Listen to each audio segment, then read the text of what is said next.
Quadcom ng Kamara nag-alok na sasagutin ang lahat ng gagastusin ni Pangulong Duterte upang makadalo ito sa kanilang pagdinig. Naritong newscoop ni Ralph de la Cruz.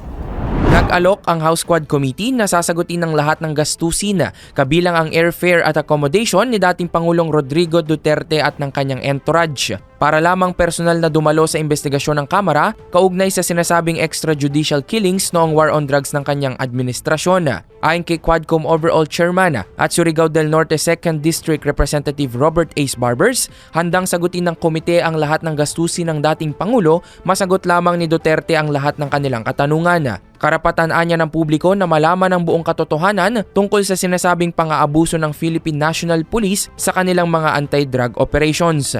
Una rito, sinabi ni dating Pangulong Duterte na wala na siyang sobrang pera at magastos para sa kanya ang pumunta sa Maynila mula Davao. Giit pa ng dating Pangulo na wala siyang dapat pang ipaliwanag sa Kamara dahil sinabi na niya ang lahat sa pagdinig ng Senado noong nakaraang buwan.